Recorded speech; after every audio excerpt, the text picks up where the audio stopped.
Hello, my name is Dong Chan Lee again, the creator of USL, and this is the second part of the crisis of the US school math education and what USL can do about it.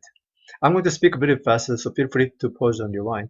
And in this video, we are going to focus mostly on the racial gap and the gender gap in the US math education and what USL can do about it. The data of the Common Core math results, this is 2014. As you can see, roughly the 60% or 60-70% the national average is below the proficiency level. The USL is 0.5, which is going to boost the 0.5 standard deviation of math education statewide or nationwide very rapidly, not 20-40 years, in 2 to 4 years.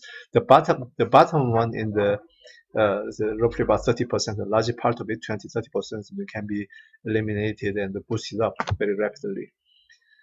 So let's look at the SAT method scores of the this is 2015 data between the race is a very big.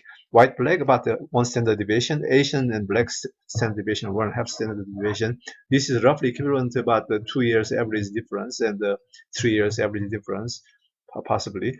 And over the past 26 years, as you can see, the gain Asian gained like roughly about half standard deviation, roughly about the 1 year ahead moving forward, and the rest of them is much less, as you can see. Now, the common core of the racial difference in California, I'm using this because this is pretty much kind of similar across the country. So the black and the Hispanic, more or less 80% plus minus, and the white below the proficiency level, about 50%. Asians, about 30%. This is big. But the USL 0.5, which can be reduced this much, and for the black and Hispanic, white this much. So the before the gap was this much, and after USL 0.5 pushing the all about half standard deviation up, the gap will be roughly halved. And this is basically the projection.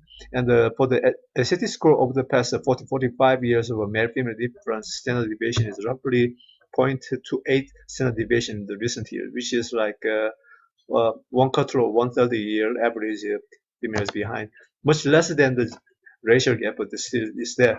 And the larger part of this prominent difference between the below the 500, which is about the average level, so which is 400, 500 is roughly about 1 standard deviation part of thing. So this is the part we need to focus on, and how is it going to happen? Well, if you look at the female and white and the economically disadvantaged group, first, the third to fifth grade and below the proficiency level and common core level is increasing, but the white decreasing, not economically disadvantaged group decreasing. And after then, after fifth grade, everything is pretty much plateaus and evening out, stabilized. And but the first 3 years is the main part we need to focus on. And if you look at the most the USL 0.5 boosting the half standard deviation, the three groups that gain the most compared to the other group, everybody is going to gain. Of course, it's going to be black and economically disadvantaged group and the females. Why? If you look at the Asians and whites and Hispanics and the economically well-off group is the first 30 years, third, fourth, fifth grade, is all decreasing and then plateauing.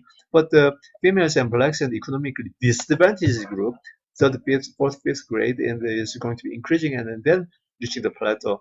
And this needs to be reversed, and the cell is going to be, the disadvantage slope is going to go drastically. So the lower bottom, basically 20-30% will be eliminated very quickly. And I hope you enjoy the video, and please more information visit our website, and I hope to hear from you. Have a good day. Thank you.